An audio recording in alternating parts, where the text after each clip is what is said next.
tal, familia? Qué gusto volvernos a reunir como todos los días, de lunes a viernes, para estar estudiando la palabra de Dios y también para pasar un tiempo con Dios, en comunicación con Dios, pidiendo su bendición en estos tiempos tan difíciles. Hoy jueves 11 de junio del 2020 nos corresponde orar por nuestro país. Si usted nos está viendo en Costa Rica, pues orar por Costa Rica. Aquí en México nos corresponde orar por nuestro presidente en México, por toda nuestra República Mexicana, su gente, su problemática y sobre todo que cada día más y más gentes en México puedan conocer a Dios como su Señor y Salvador. Pero hoy estamos muy contentos, querida familia, porque tenemos invitados especiales. Hoy vamos a tener una reunión especial y está conmigo toda mi familia, mi esposa y mis 3 hijos. Así es que va a ser una reunión un poco especial, un poco diferente y queremos tocar un tema muy interesante que sé que les va a ayudar. Así es que quiero presentar a mi familia en primer lugar. Ana María. Muy buenos días, Carlos, muy buenos días. Es un gusto para mí maravilloso estar con toda mi familia, con mis hijos, mi esposo. Para ustedes que no me conocen, pues soy Ana María Huitrón de Elizalde. Tengo 36 años de casada con el señor Elizalde, 3 hijos maravillosos, 2 yernos increíbles y una nuera bellísima. Y aparte, lo más maravilloso, 5 nietos, 5 fabulosos y hermosos nietos. Pues muy bienvenidos a este tiempo. Perfecto. Mi hija Alejandra. Hola familia, papá, mamá, hermanos, hola familia, amistad, qué gusto es para mí estar aquí.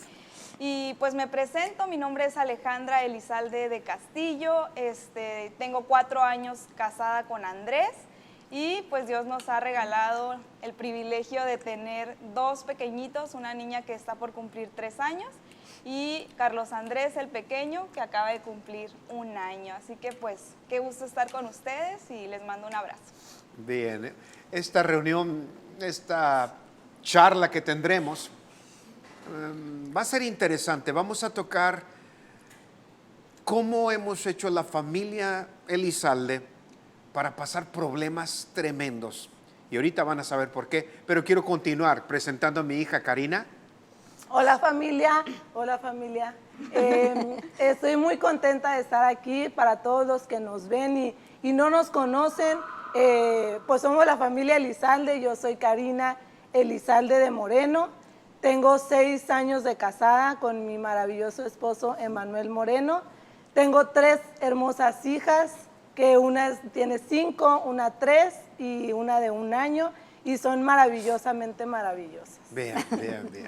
Y mi hijo Isaac, ingeniero industrial, el único varón que Dios nos dio, aquí lo tenemos.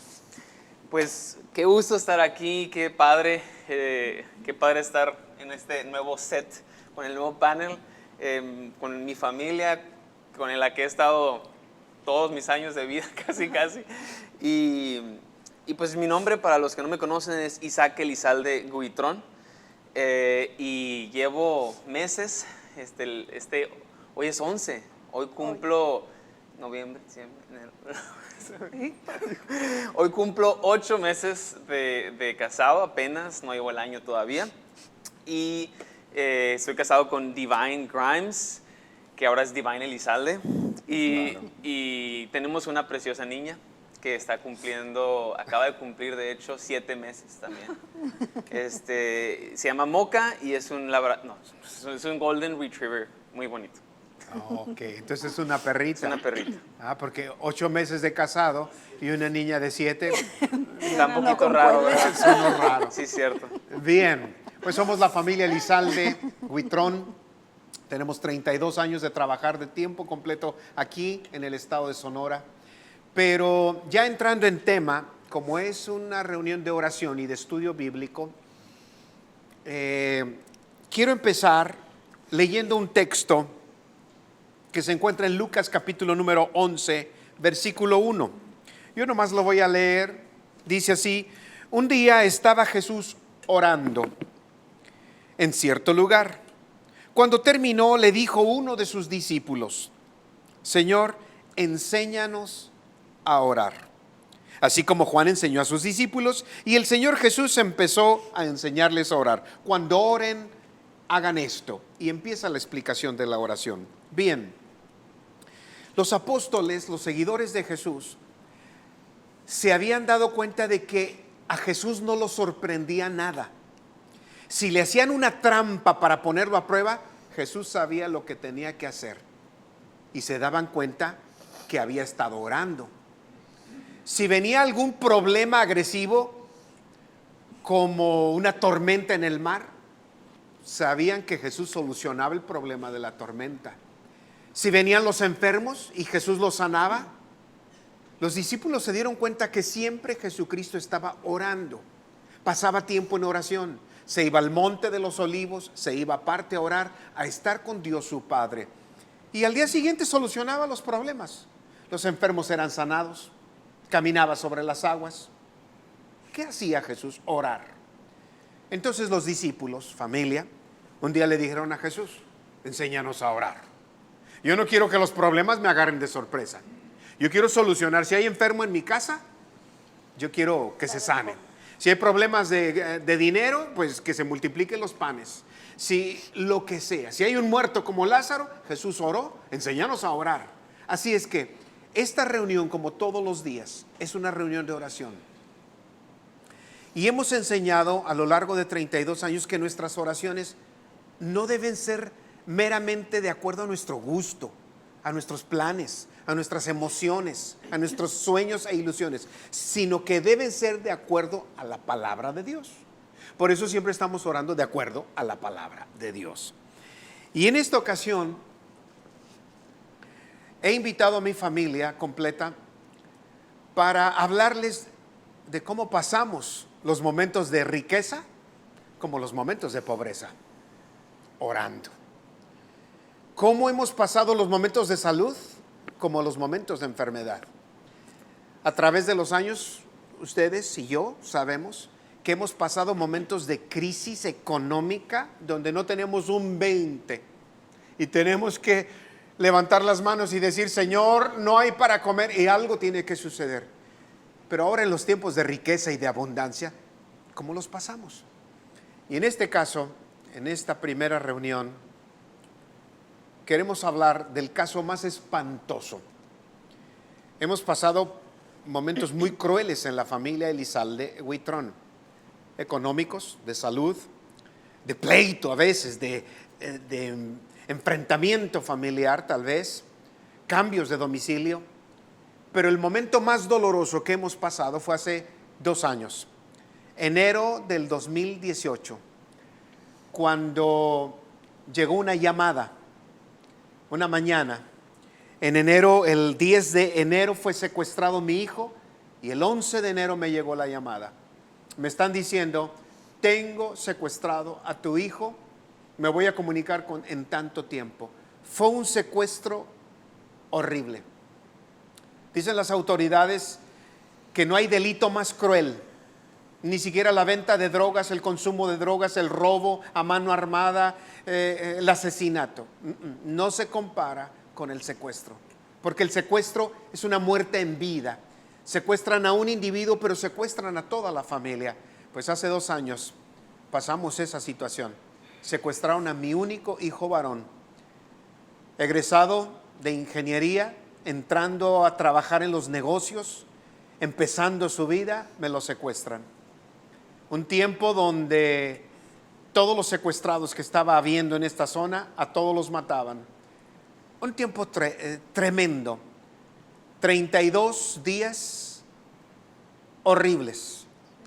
32 días de no poder comer, dormir, de llorar, de clamar, de agarrarnos de un verso de la palabra de la fe, de descansar en la cantidad de gentes que están orando.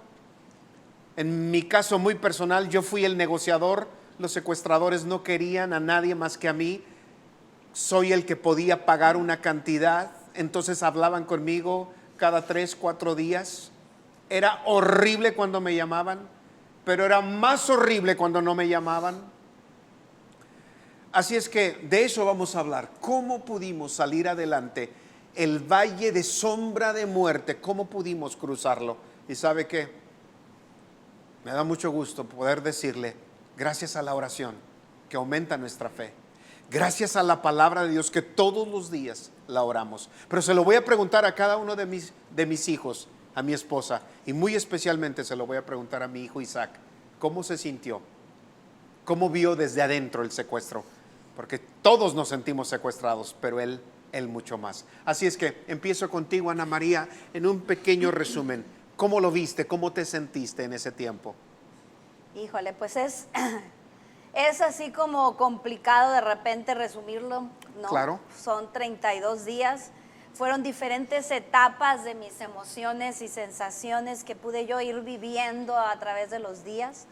El primer tiempo es un decir, o sea, no puede ser que está pasando esto, o sea, como una especie de negación, como de esto tiene que terminar ya, esto va a acabar, porque tú dices, oye, hemos orado por eso, hemos clamado para eso, y yo creía que esto iba a acabar rápido, pero son diferentes etapas. Luego el sufrimiento de pensar cómo estaría Isaac, luego el descanso de saber que Dios estaba en control. Fueron diferentes etapas a través de las cuales fui pasando durante esos 32 días de secuestro de Isaac. Alejandra, tú eres la hermana mayor.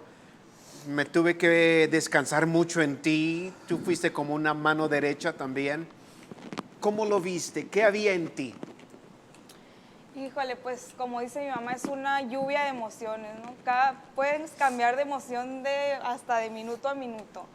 Y al principio para mí fue una presión, porque pues no había nadie de la familia aquí en Hermosillo. En el momento que nos enteramos, pues mis papás estaban fuera de la ciudad, Karina y Manuel estaban fuera de la ciudad.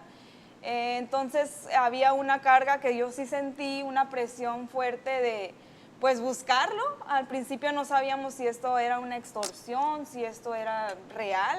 Habíamos recibido antes llamadas donde eran falsas, ¿no? Donde era solo una extorsión. Entonces, esas primeras horas fue para mí así esa presión de buscarlo. Me acuerdo que agarré el carro y me fui directo a la casa de Isaac. No estaba, a la casa de mis papás no estaba, a la oficina no estaba, y hasta que llegué al lugar, ¿no? Donde se lo llevaron, pues estar buscando cámaras. Entonces era una presión muy fuerte, pero sí, en ese momento había como una esperanza de que fuera mentira. Entonces como que todavía no me caía el baldazo de agua. Pero en el momento en que yo vi la imagen, híjole, ahí sí se quebró mi corazón. Dices, ¿qué pasó? No, o sea, es una emoción muy fuerte ahí. Muy fuerte. Y pues ya esperar qué va a pasar, y ya el resto de los 32 días una mezcolanza de esperanza, desesperanza, miedo, tristeza, de todo un poco. Karina, ¿cómo lo viste tú en pocas palabras? ¿Cómo te sentías? Pues para mí fue, como para todos, fue muy, muy difícil. Mis sentimientos eran de arriba para abajo. Muchas veces yo misma me decía como, esto se va a acabar. Me hacía positivismo. O sea, yo sola me hablaba a mí, me decía, eso va, si cuando nos enteramos que sí era ya un secuestro, fue como, esto va a durar poco, esto va a durar poco, eso era como mi esperanza de que esto va a durar poco. Cuando ya iban pasando los días y esto no era poco, pues era un miedo, era un sentimientos encontrados de no saber a dónde correr, a dónde ir. Nosotros, mi esposo y yo estuvimos a punto de decir, ¿sabes qué? Nos vamos de la ciudad, porque realmente nuestra única esperanza era decir, Dios, tú tienes el control, pero nosotros teníamos miedo, estábamos tristes, había momentos de felicidad al momento de recordar algo chistoso, algo bonito de Isaac, pero al momento inmediatamente era una tristeza, un miedo, un terror. Y Bien. eso fue. Bueno, pues vamos ahora directamente con Isaac. Isaac, danos un resumen. Desde que te agarran hasta que te sueltan. Un resumen como tú quieras llevarnos. Ay, definitivamente es interesante. Interesante. No sé qué está pasando. Es un poquito raro recordarlo. No sé por qué. Ahorita lo que dicen, pero es muy impresionante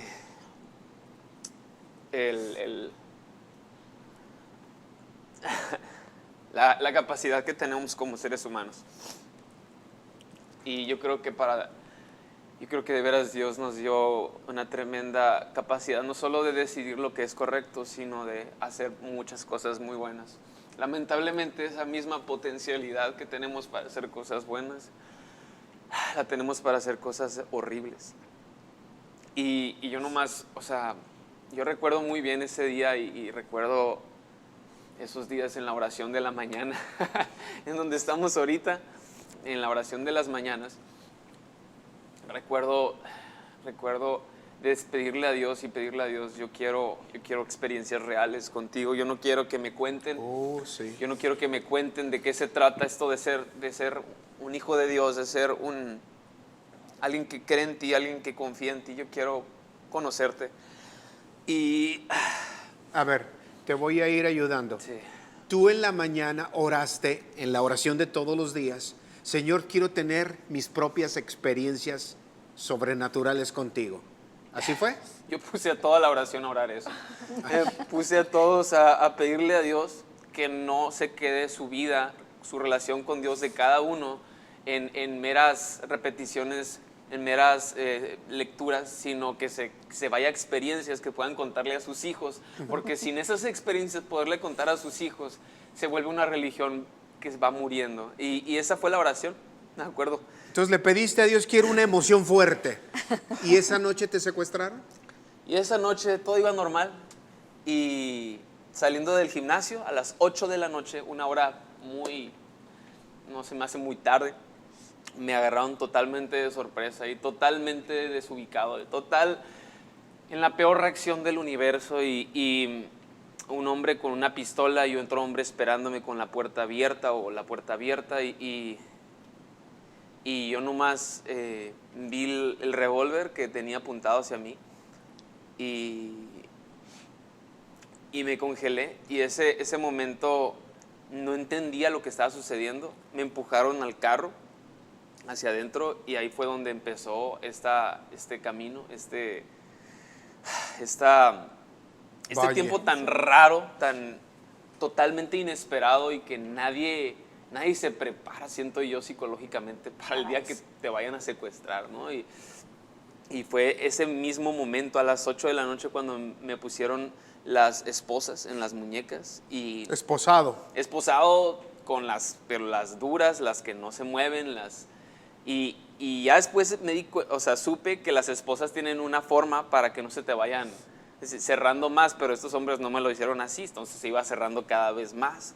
Y ahí empezó el tiempo más oscuro, con vendas en los ojos, con cinta en la cabeza, el tiempo más extraño y que ese tiempo que pensé, dije, me agarraron el miércoles, y empecé yo a contar, ¿no? Y dije, el miércoles me agarraron. Antes de que se acabe el fin de semana, yo ya acabé. Yo ya estoy fuera de esto, vamos a encontrar la manera, voy a hacer todo de mi parte. Pues pasó ese fin, pasaron otras 3 semanas y ahí empezó todo. Correcto. ¿Cuántos días fueron? Fueron 32 días y un par de horas. ¿Te daban de comer? ¿Estabas en una cama? ¿Estabas en una recámara? Fueron 3 ubicaciones distintas en las que me ¿Te cambiaron de lugar? No pudiera asegurar que son lugares específicamente diferentes, como casas diferentes, pero porque me pudieron haber cambiado también de cuarto, ¿no? O sea, sacado de la casa, regresado a la misma casa, cambiado de cuarto. No tengo la menor idea, pero fueron 3 lugares diferentes en los que yo estuve. Número 1, un baño. Número 2, una cosa totalmente cerrada que no supe qué onda. Y el tercero, que duré más, unas 2, 3 semanas, fue el otro baño.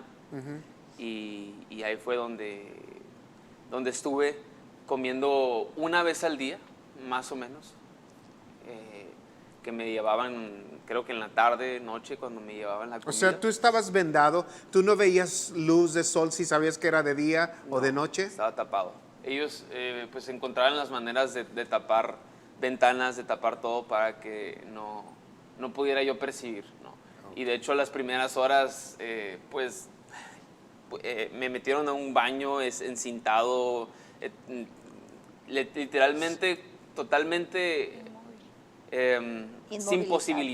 imposibilitado, sin capacidad de hacer nada literalmente, y con el volumen a todo lo que da de una tele o lo que sea que tuvieran afuera del baño, para que no escucharan nada, no percibieran nada.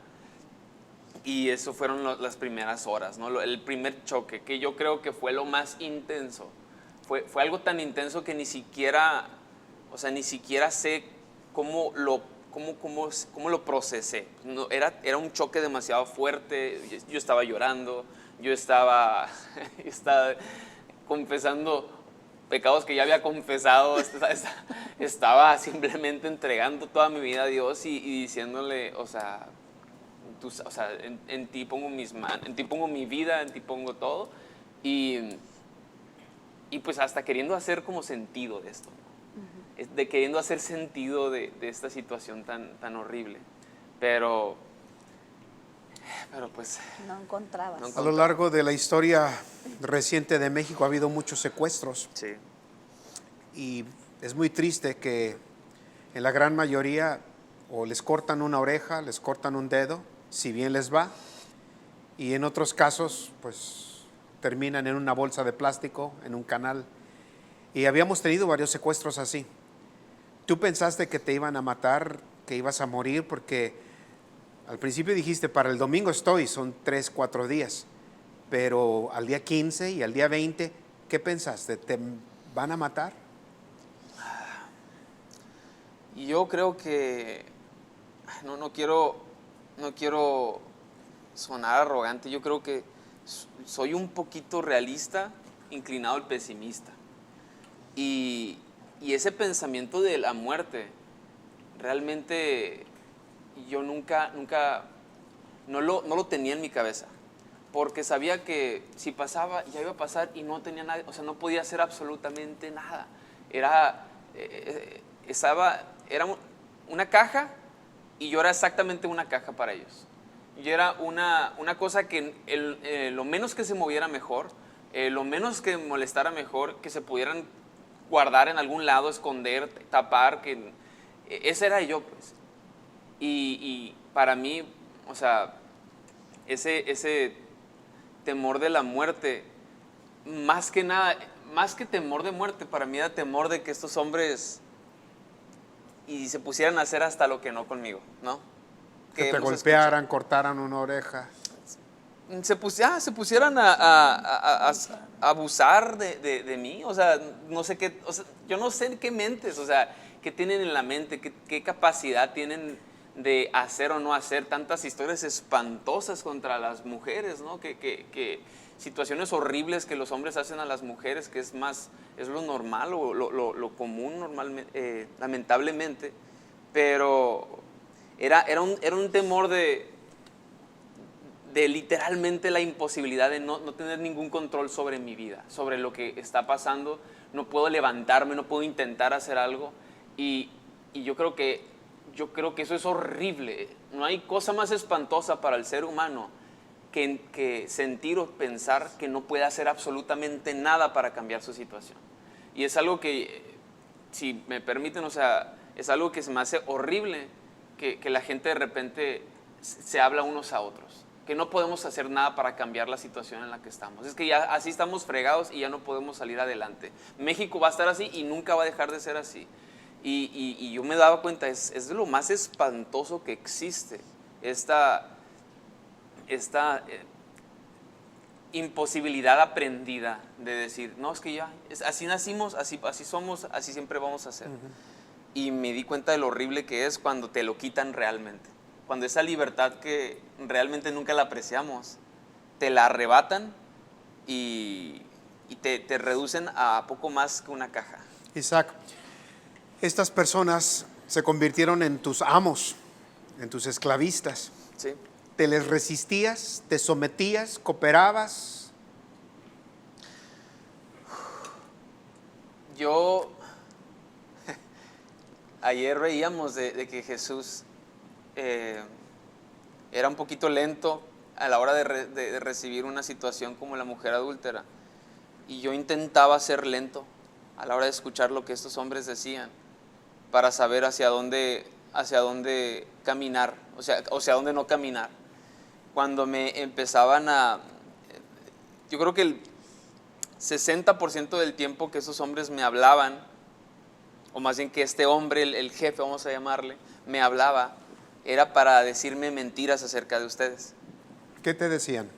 Era para decirme que ustedes no están haciendo nada para sacarme de la situación, que a ti no te importa, que a ti, papá, no te importa que esté yo encerrado, que les dices tal cosa, tal otra cosa, que en una ocasión tú les colgaste para que, porque estabas harto y porque no nos ibas a soltar un centavo.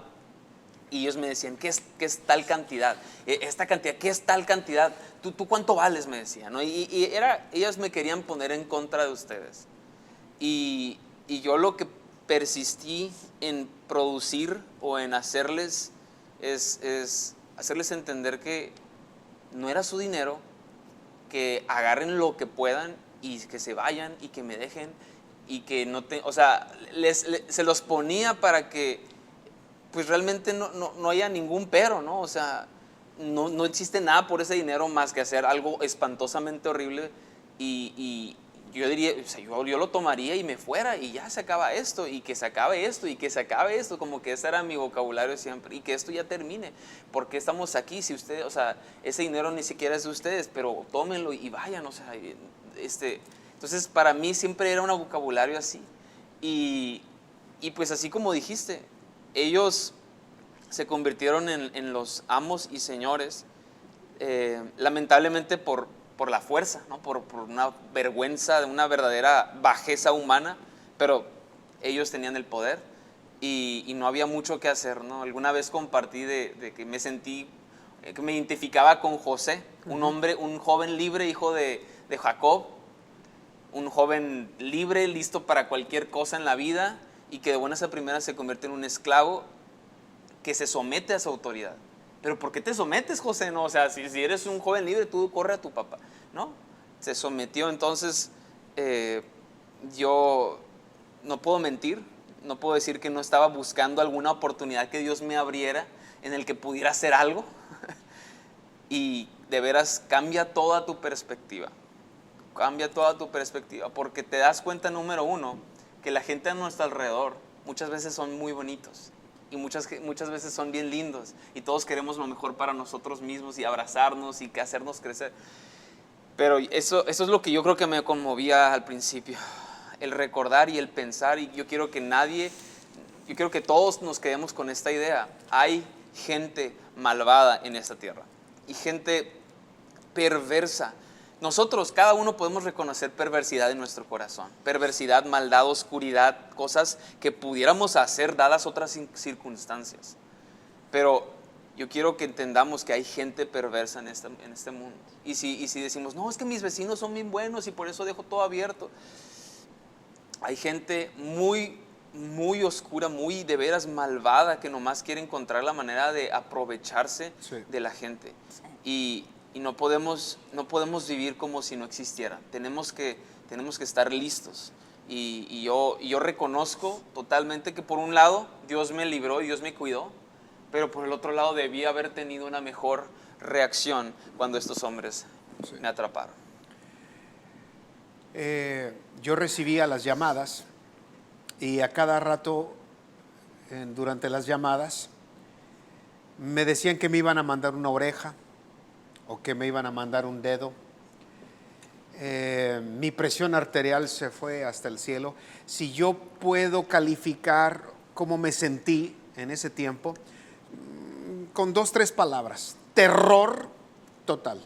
Así me sentía, terror total. Otra palabra sería incapacidad total, porque ahora estoy negociando un secuestro, lo que nunca había más que visto en las películas.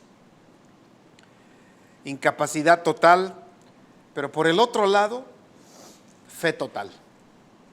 Es como el pintor que se agarra de la brocha y no hay escalera. Fe total. Yo dije: Señor, mi hijo es tuyo, ya sea que lo vea aquí otra vez en la tierra o que lo vea allá en el cielo. Y recuerdo que fue lo primero que les comentaba yo en la junta, la primera junta: no sé si vamos a volver a ver a Isaac aquí en la tierra, pero allá en el cielo sí, porque Dios sigue estando en el trono. Así es que cada vez que me llamaban, era como si mi corazón se saliera. Casi tenía que abrir la boca para que explotara el corazón hacia afuera. Los oídos vibraban, una presión tremenda, que yo decía: que no hablen. Pero cuando dejaban de llamar, por 1, 2, 3, 4 días, era peor. Horrible. Era peor, porque yo quería saber, que me hablen. Pero cuando me hablaban ya no quería que me hablaran. Así es que acá de este lado del secuestro con la familia, para mí, en lo personal, ¿cómo me sentía yo? Aterrado. Terror total, miedo total. Yo me iba al jardín de la casa a llorar como una Magdalena, a llorar, a desahogar y a llorar, a soltar todos los miedos, todo el terror. En una ocasión andaba Ana María por ahí, le dije: Ana María, ven y acompáñame, porque necesitaba seguir soltando todo eso, y más porque sé que venían las horas donde me iban a llamar y yo quería estar lo más fuerte posible. Así es que las cantidades de dinero que pedían, pues olvídate quién las tiene, ¿no? Son unas locuras. Pero el puro hecho de pensar que me van a mandar a mi hijo en una bolsa, con las piernas y el abdomen y los brazos, era tremendo. Tú, Ana María, yo ya dije en un resumen muy corto mi sensación, y honestamente, lleno de miedo, lleno de terror, lleno de incapacidad.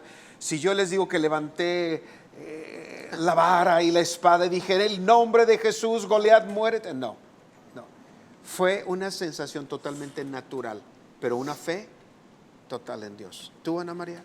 Es que, como les decía ahorita, es una serie Sí. de sensaciones. No puedo decir esto es lo que yo sentí, porque era un dolor en mi corazón pensar qué estaría pasando con Isaac, Sí. qué estaría comiendo, dónde estaba dormido, Sí. si vivía. Esos días que no llamaban eran espantosos, porque Sí. dices tú, ya, o sea, a lo mejor ya lo mataron y por eso ya no se comunican con nosotros, Sí, ¿no? ese momento es Eran- cruel. Eran terror, o sea, es una sensación de terror, de angustia, y luego tienes que ir a Dios y decirle: Señor, ayúdame. Si Dios no nos sostiene, o sea, ahí nos quedamos. Te vuelves loca. Si le permites a la mente pensar y pensar, ¿dónde está Isaac? ¿Dónde está Isaac? Es para volverte loca.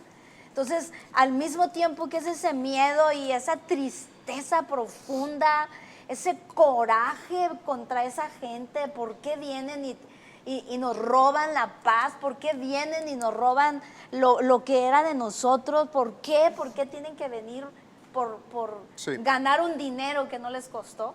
Era esa sensación, pero tenías que terminar en esa fe, que fue lo que nos sostuvo, en esa fe de decir: pero tú sigues estando en el trono, Señor. Sí. O sea, yo puedo tener un mar de emociones y sentimientos y arriba y abajo, pero Sí. Dios seguía estando en el trono, y eso era a lo que teníamos que terminar. Yo recuerdo, Carlos, todas las noches cómo terminábamos vomitando todo el coraje, toda la tristeza, toda la angustia, y diciéndole: Señor, un día menos para ver a Isaac, ¿no? Puedo agregar un sentimiento más, el de terror, el de incapacidad, el de fe total, porque no hay otro No hay lugar otro. donde agarrarse. Fe total en Dios. ¿Sabe por qué? Porque todos sabemos la situación de nuestra amada América Latina, y en el caso especial México. Los secuestros, la gran mayoría es gente de la policía, los secuestradores. El jefe antisecuestros, pues el que está comandando los secuestros. Entonces, me llegó la ayuda de policías, me llegó la ayuda de autoridades, todo el mundo quería ayudar, pero yo no puedo poner la confianza ni en el más mínimo autoridad. ¿Por qué? Porque todos sabemos lo que sucede, que es muy triste, que las autoridades que deberían estar apoyando y sacándonos de los problemas porque cobran por eso, resulta que eran los culpables. Entonces todo lo tuvimos que hacer solo. Y un sentimiento más que yo sentía era odio, un odio. Quería sacar una espada y acabar con todos. Pero como decía ahorita Ana María, en la noche tenía que decir: Señor, suelto ese odio y agarro otra vez tu amor y tu perdón y pongo mi fe, mi confianza en ti. Alejandra, yo sé que tú sentías las mismas cosas, pero ¿había algo que te ayudaba a salir adelante? Ay, pues definitivamente una de las cosas que sostuvo, yo creo, a toda la familia, pues fueron ustedes. O sea, obviamente la fe y Dios y las oraciones de tantísima gente, pero para mí un sostén súper grande fue saber que tú estabas a cargo, ¿no? Porque yo recuerdo cada junta, cada reunión familiar que teníamos, que tú comentabas, pues se nos decía que obviamente estos ataques, aparte de ser contra el secuestrado, son contra la familia, ¿no? Hay estadísticas que nos dicen que un secuestro destruye a la familia. O sea, después de un secuestro hay divorcios, pleitos familiares, no queda la familia unida. Y para mí el hecho de que cada reunión que tuviéramos con nuestros esposos, todos juntos, tú pudieras darnos ánimo a pesar de ese terror que estabas viviendo, ese odio y todo, darnos ese ánimo, decirnos: yo voy a hacer todo lo que está en mis manos, pues era un sostén para nosotros. ¿Qué te recuerdas de esas juntas? Por ejemplo, esto. La primera fue para mí la parteaguas de decir: lo veamos aquí o lo veamos en el cielo, Dios sigue estando en el trono. ¿Dios? Y Dios sigue estando en el trono. O sea, okay. Dios sigue siendo Dios. Nos podrán quitar la paz, el dinero, nuestro hijo, lo que quieran llevarse, pero nuestra fe no se van a llevar. El que sepamos que Dios sigue estando en control, no se lo van a llevar. Entonces, ese fue el primer sostén que tú pusiste, ¿no?, en casa, y el saber que pasara lo que pasara, Dios estaba con nosotros y no se estaba saliendo de su plan esto, ¿no? Y pues es el saber que tú ibas a hacer lo que estuviera en tus manos, pero que tampoco podías tener tú el control. O sea, esa sensación de no tener el control es espantosa. Pero cada reunión, o sea, platicarnos, unirnos y confiar juntos, creo que definitivamente era ese sostén que necesitábamos. Recuerdo bien esa junta que mencionas, Alejandra. Sí, yo también. Porque llenos de miedo, terror, llantos, odio, llenos de incertidumbre, de amenazas. Las amenazas eran tan crueles. Yo me acuerdo de ese comentario que dices: aquí lo que está en juego es la vida de Isaac. La fe no. Dios sigue en el mismo lugar, en el mismo trono, y mi fe no está en juego. ¿Te acordarás de eso? Sí. La fe en Dios no está en juego. Lo que está en juego es la vida de Isaac. Karina, ¿tú te recuerdas esos momentos? ¿En qué te fortalecías? ¿Qué decías? Bueno, pues ya son muchos golpes, pero este es un vaso de agua para mí. Ay, yo creo que los sentimientos que tú mencionabas ahorita son los que realmente yo batallé en ese tiempo mucho, porque era un miedo para mí. O sea, yo viví esos 32 días con un miedo a... No quería ni despegarme de ustedes, porque así como dice Alejandra, yo sabía que Dios tenía el control, y como han estado diciendo, Él seguía en el trono. Y poquito tiempo antes del secuestro de Isaac, tú compartías algo de eso, de que a pesar de lo que estemos viviendo, Dios sigue en el trono, y mientras que Él esté en el trono, puede pasar lo que sea, pero Él está en el trono, y Él es el que importa, y Él es el que tiene todo en sus manos, y si Él está ahí, todo está bien. Y yo creo que eso era como mi pronto auxilio, pues el Dios está en el trono. Y viene y Dios está en el trono. Y verte a ti como hacías todo lo posible, todo, realmente lo que tú estabas viviendo no lo podemos ni describir, ni con una sola palabra. ¿Por qué? Porque era sostenerte tú, sostener la presión de lo que estaba viviendo Isaac y aparte levantarnos a nosotros. Y yo creo que el ver tu fe y el ver a dónde nos estaba, o sea, lo que estabas impartiéndonos a nosotros con medio de esa fe, decías, todo va a estar bien. Y todo va a estar bien, pero al final de cuentas, Dios está en el trono. Y yo una de las cosas que sí en estos 32 días viví, como decía, era un miedo y un enojo también, como decías. ¿Por qué? Porque había personas que me acuerdo en un momento en el que yo estar orando, que yo le decía, Señor, rómpele los dientes a esas personas. Ellos no tienen, o sea, lo único que de mí salía era odio hacia esas personas, era un coraje hacia esas personas. Al final de cuentas decía Dios, pues eso es lo que hay en mi corazón, eso es lo que hay en mi corazón. Y había personas que me decían, pero es que ellos también necesitan a Dios.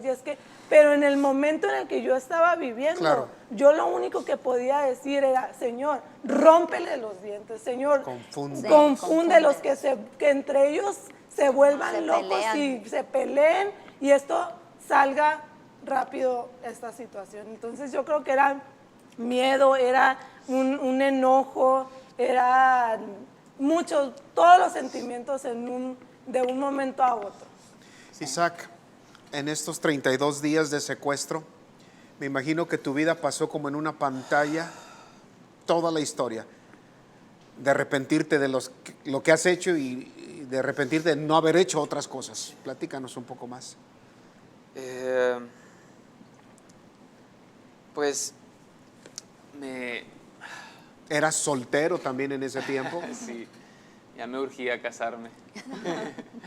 ya estaba en conversaciones con eso. Pero este fue un tiempo realmente que me abrió mucho los ojos en algunos sentidos respecto a mi vida, ¿no? Y yo le pedí, yo platiqué todos los días con Dios y me pude desahogar mis miedos con Dios, pude estar en ese tiempo aprendiendo cada vez más de qué tan importante es esa relación individual con Dios. A veces yo creo que si lo ponemos en perspectiva, nuestra tradición católica o nuestra tradición cristiana es mucho de comunidad, ¿no? Y vas a colectivo. La iglesia a orar y todos juntos repitiendo lo mismo. Y yo digo que tendrá su cosa bonita eso, tendrá su, ay, qué bonito suena y qué padre. Pero eso no sirve, o sea, no sirve a la hora de un momento difícil. En un momento difícil necesitamos la individual, esa relación totalmente personal con Dios.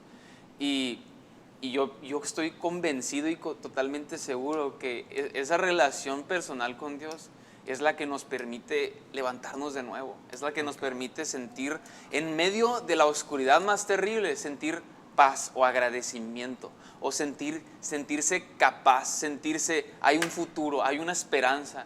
Y yo creo que eso no te lo da nada, o te lo dan por segundos, ¿no? Alguna bebida muy buena, te lo da por segundos, alguna amistad, pero esa relación con Dios que nos atrapa o que nos encuentra en el momento más horrible, pero nos pone en un monte que podemos ver hacia allá y todavía hay esperanza.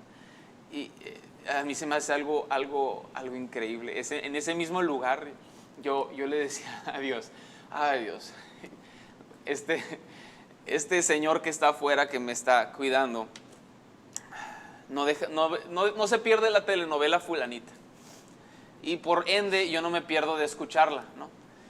Y yo escuchando esas melancolías horribles y que esta Juanita y que se hizo y que la hicieron y la lastimaron, yo nomás pues pensaba en qué espantoso si nomás tienes eso, así nomás tienes esa comunicación, esa información en la cabeza. Pero yo le decía, Señor, ya estoy en medio de esta situación. Y le decía, Señor, yo creo que tú tienes la capacidad de ya decirme, porque ya no quiero andar con dudas. Tú, Señor, dime con quién me voy a casar. En el secuestro es lo que pedí. Ya dije, o sea, ya me cansé de estar sufriendo por esto, por aquello, y luego me pusieron la novela, entonces tenía que sufrir por la muchacha de la novela. Entonces yo le dije, Señor, esto ya es demasiado. Señor, dame esa paz, ese descanso y muéstrame. O sea, no sé cómo, yo no te puedo decir que me diga su nombre, tú sabes. Y para hacer el cuento corto, o sea, por 1, 2 y 3 cosas distintas, Dios se encargó de asegurarme y darme una paz que me daba risa porque pues seguía de secuestrado y seguía como 2 semanas secuestrado, pero ya sabía con quién me iba a casar. ¿Y cómo se te reveló con quién te ibas a casar? Ay, pues por 3 cosas diferentes. Pero yo creo que la más importante y la que quiero compartir es por el hecho de que llevo quién sabe cuánto tiempo y no sueño yo cosas. No sé por qué, hay unos se acuerdan de sus sueños, otros no se acuerdan de sus sueños. Yo tiendo a no acordarme, no saber ni qué soñé y prácticamente yo siento que nunca sueño.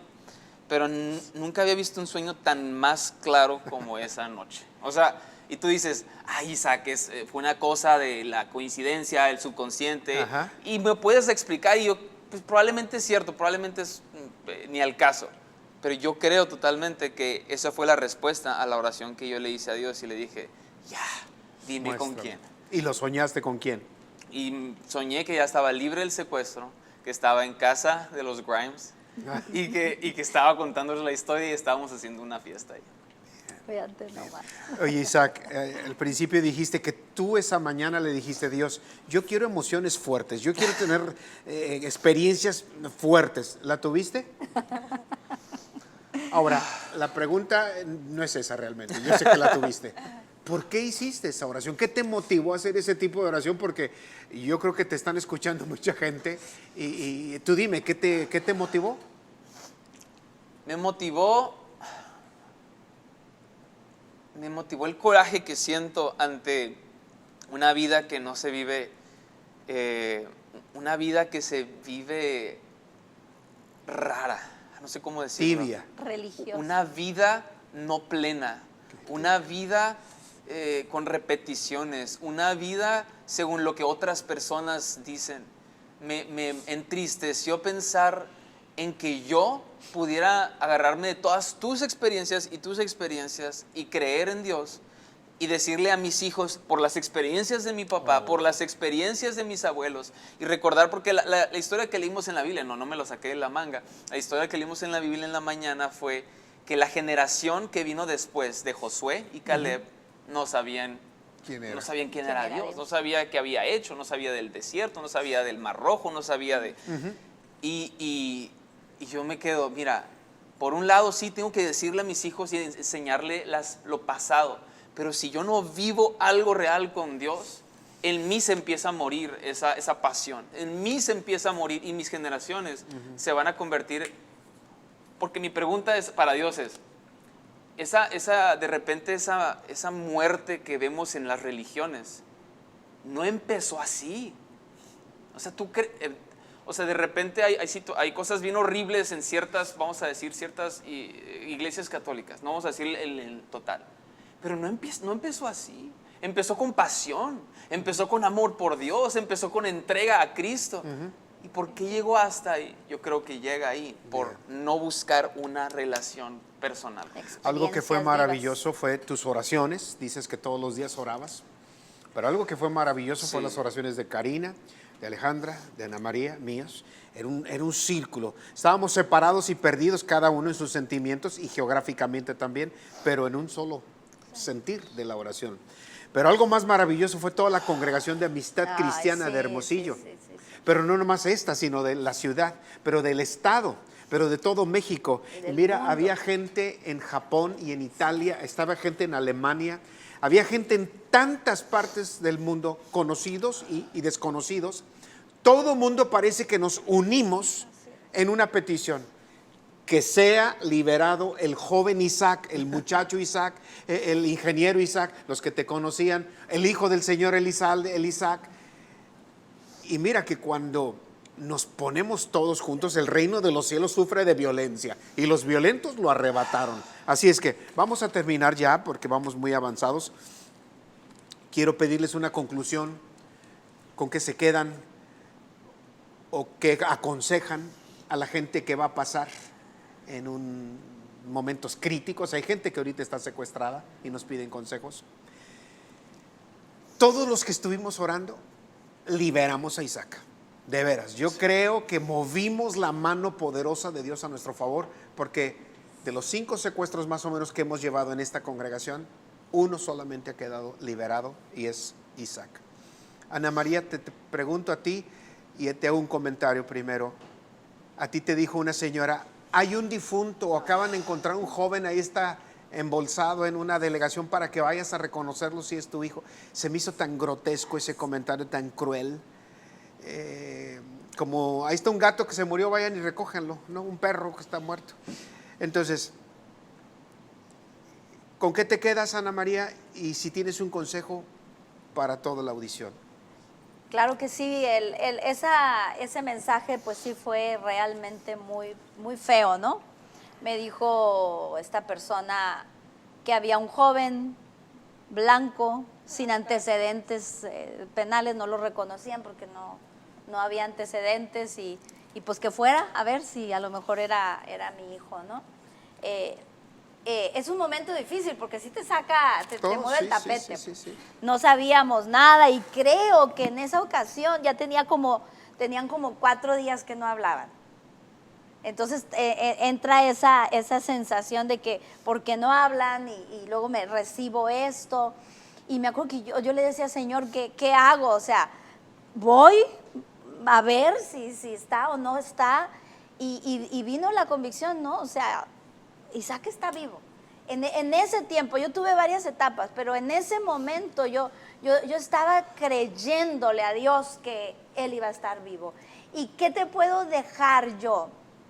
Dios es real en esos momentos. No nos podemos sentir mal por tener miedo. No podemos sentir, si tú estás pasando por el secuestro de tu hijo, de alguien querido, no te sientas mal por sentir miedo, por sentir temor, por sentir coraje y odio contra esas gentes. No nos sintamos mal porque es natural, no somos de acero.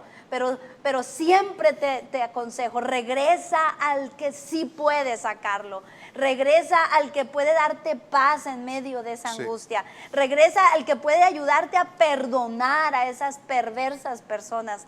Y eso es lo que te va a dar la fortaleza para mantenerte en el tiempo que sea necesario hasta que veamos la respuesta de Dios. El día de mañana vamos a continuar un poquito más con este tema y qué actitudes tener hacia adelante. Pero Alejandra, ¿con qué te quedas? Yo creo que la fe, hay momentos que se crece con el éxito, ¿no? Hay momentos que se crece porque pues compraste una casa y no tenías, o hay momentos que se crece con el éxito, pero así como decía mi mamá, hay momentos de tristeza, de miedo, y la fe también puede crecer en esos momentos. Entonces es decisión de uno hacerla crecer en esos momentos, porque lo que te inclina en esos momentos es a la desesperanza, es al miedo, es real, como decías, es normal, pero uno la puede alimentar. Y una de las cosas con las que más me quedo, y sí es cierto que la fe es individual, personal, y hay momentos en los que vas a estar sola totalmente y ahí es tú y Dios, pero híjole, qué verdaderamente refrescante es tener una familia donde estar, donde que te abracen, porque los comentarios negativos van a llegar, pero teníamos un ejército de personas que estaban con nosotros, que nos llevaban comida, que estaban orando con nosotros, y verdaderamente tener una familia con quien contar, que te ame y que esté con nosotros en fe, también nos levanta muchísimo el ánimo. Karina, ¿con qué te quedas? Sí, yo me quedo también con la oración de la familia. Yo creo que eso fue una de las cosas que también nos animó y nos levantó y nos hacía seguir adelante, aunque nosotros pensábamos que ya no podíamos, que ya, o sea, ya para nosotros el pensamiento era ya que se acabe esto. Había gente atrás de nosotros y enfrente de nosotros y a un lado de nosotros diciéndonos sí se puede, con oración y con la familia Amistad. Fue una Hermosa. algo Un muro de contención. que nunca habíamos experimentado, de verdad. La familia Amistad, la familia Amistad Sonora, amistad a nivel mundial, porque amistad hay en todas partes. Entonces yo creo que eso me quedo yo con la oración. Hace milagros, la oración todo lo puede. Isaac, ¿qué le dices a aquella persona, hombre o mujer, que está pasando un valle de sombra de muerte? ¿Qué le dices en unas cuantas palabras? ¿Qué le digo? Yo no creo que estamos hechos para ser víctimas. Y no importa cómo, aunque sí importa cómo te sientes, importa porque a Dios le importa, y Jesús dice el versículo más corto, Jesús lloró, ¿no? O sea, Jesús sí le aflige tu dolor, pero como también Dios le dice a Samuel, ¿hasta cuánto vas a estar llorando? Necesitamos de veras, dice mi mamá, agarrarnos de Dios, pero entender que no fuiste y no fuimos creados para ser víctimas, Sí. sino para transformar la situación en la que estamos, para hacer todo en nuestra capacidad, aunque sea demasiado, aunque te digan, ay, es mucho, ay, estás haciendo de más, ay, bájale. Estás hecho para cambiar la situación en la que estás y para terminar siendo un vencedor y no una víctima que sufre y que todo el mundo le tiene que ayudar. Pero tengo que decir también que podemos seguir y tenemos que volver a quizá tocar este tema y más acerca del secuestro, porque no es una victoria de la familia Elizalde, es una victoria de la familia que ama a Dios, la familia que se puso de acuerdo con nosotros. Es una victoria de todos y por eso nos encanta y la queremos compartir otra vez, porque de veras es usted también parte de esta victoria. Muchas gracias. Bueno, yo me quedo con dar gracias a todos los que hicieron una pequeñísima oración, algún comentario. En mis últimos viajes del año pasado, después del secuestro, a donde haya ido, he empezado mis conferencias en los auditorios dándole las gracias a todos los que participaron. Hubo gente tan bella que nos llevaban comida, no podíamos nosotros salir de casa porque nos hablaban en ese momento, pues no podíamos estar en la calle. Así es que no teníamos mandado ya, nos llevaban comida. Había gente muy bella que nos mandaba mensajes preciosos como Ulises y Cristina Morlet, comida que nos mandaban los Grimes, Fini Fregoso, Sonia Bravo y Ernesto. Gentes de otras ciudades que nos llamaban como Felipe del Castillo, un saludo con un abrazo apretado para él. Tanta gente tan bella. Algunas personas familiares, amigos y conocidos que decían, Carlos, yo tengo 1,000 pesos o 50,000 pesos, si algo te sirve. Gracias a todos les dije que no lo necesitaba, Dios suplirá. Esa fue mi respuesta y hasta ahí quedé, y gracias a Dios, Dios arregló todo esto. Y ahora, el día más feliz, pues tal vez de la vida de uno hasta la fecha, es cuando regresó Isaac. Hemos pasado momentos de llanto tremendo, pero esa ocasión fue de llanto y de risa el mejor tiempo. Sí. Así es que si usted está pasando o va a pasar, está por pasar un momento difícil, agárrese de Jesús.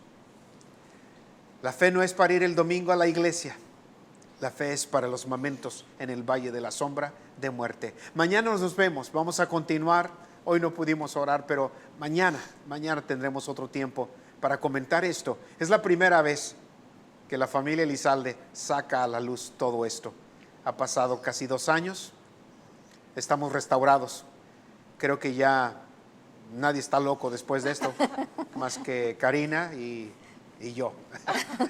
Un abrazo para todos ustedes, con todo nuestro cariño de parte de la familia Elizalde.